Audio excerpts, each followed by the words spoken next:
why we associate the critical minerals as the oil of the future. Once the defense, I think for any rocket that you hear and every missions that you see has some critical mineral element on it. The other one, which is really big, is the data. The AI is coming. AI, the data center, consume a lot of power and all reserved for critical minerals. So as you see it, EAI expect by 2040 the lithium growth to grow over 50 plus time. The concentration, again, where it's dominated in processing in China is almost about 660 billion, as we said. Once again, we said Africa only have 30%, and yet we are not actually capitalizing on that market, which can actually increase the jobs opportunities. We see almost 3.3 million jobs can be created, and 12% of most GDP. But that's not just it. It's what we call domino effect. Someone might argue, what is the value of base when he was in Mombasa? But you also have to look at 5 effects that have contributed around that area, as the gentleman from Shanta talked about it. And mining is not gain in actually mining. Most of supporting industries actually get their money quicker before the guy who is actually moving the rock from the ground. So those support services is what Kenyans and Kenyans, we should be supporting ourselves to. As a gentleman, Moses said, or whoever said, I speak as an African, I'll avoid the global perspective, which we all know. But let's look at the Kenya at the moment. I know we have done geological maps. I was there.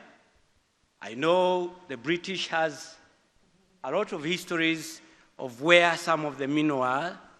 I know that rare earth is not only found in Murima Hills.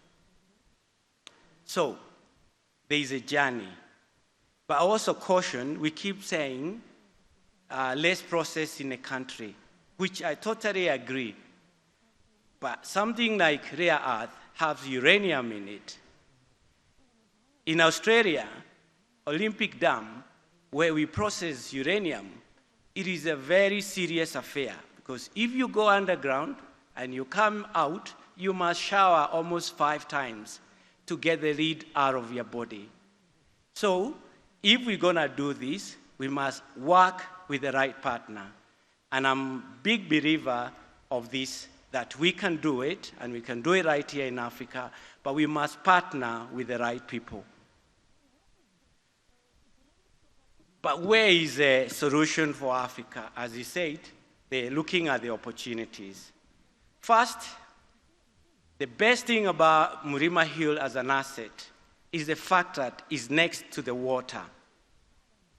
Most of rare earth are actually processed by water, which means that to get those resources is very, very close to where. But where we are suggesting and see opportunity is actually going through where you have these economic zones, which mandate the processing. Australia, when they started asking for in-processing of the country, they did not tell you process everything. They said do 10% in a country. But we also give you research and development grant. So if you produce an asset with that minerals, we give you some money. But what that led us is to see that actually you can produce a welding rod from niobium in Kuria. And from there, now you can start enforcing the rules that now you must increase this to 60%. Because if you come in and you say, let's process the whole percent, then you have challenges also with the technologies. The Australia playbook, as I said, they have already mandated a strategic reserve, and they are working with US and other countries. Kenya, Waziri, and PS, we can hook in those middle. I saw we are invited in G7 the other day. Is a partnership with those people, not competitive, to be able to sit in terms of controlling and marketing our strategic minerals. That's the Australian playbook. But here in Africa, also in terms of processing, we have seen Morocco actually be able to produce the batteries.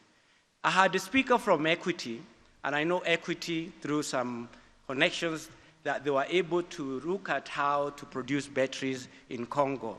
So we have technology, and we have capacity to do that. Again, the governance issues come in place, and the other SG, as the last speaker, have spoken about. I say I'm not going to educate about the geology because we already know, but we are also asking that this industry can generate a lot of employment by multiple effects, can ignite, it's not just one area, inter-sector profitability, including the farming, which in Ras, Africa Down Under, we talk about mining and farming, how they can work together. And it can spark the economic growth. I know the target is 10%, but being in a ministry, I know it can go beyond that. It depends on how we escalate the process and utilizing what we have. Lastly, and I know Mr. MC possibly will stand behind me, is that mining, there's three things, and that's why I put like an orchestra. And they must work out together. It's a three-legged tools. Once you must have capital. I know capital is here because we are seeing banks here. We are seeing our superannuation body like CPF have already started investing in mining. But this capital is fluid and it leaves the country as quick as possible. So we must be able to attract and be able to sustain that. The second is geology. We have done a geomap. Waziri, we have done the ground truthing. I left before that, which is really nice. Now, an investor anywhere in the world wants to be able to access cadastre and be able to see the variation of those minerals, right? Even if it's not, the geologists will call it probable reserves. Because even why we keep talking about 30% of the African minerals, and we can't call it probable reserve because it's just estimated or confirmed reserve. The last one is a human capacity. The gentleman from West Pokot talked about the human capacity. We must equip our people to be able to tap in these minerals. I was working for Barrick Gold in Tanzania when we went and opened our first mine there in a place called Burianuru. The first thing we did, we could not find any miner in that country. So what did we do? We went to the factory and we put all the engineers there and we started training them. If we prepare ourselves now, we should be able to tap that capacity when Shanta, when Terramin or the other organizations come on board, that we have enough capacity. Thank you.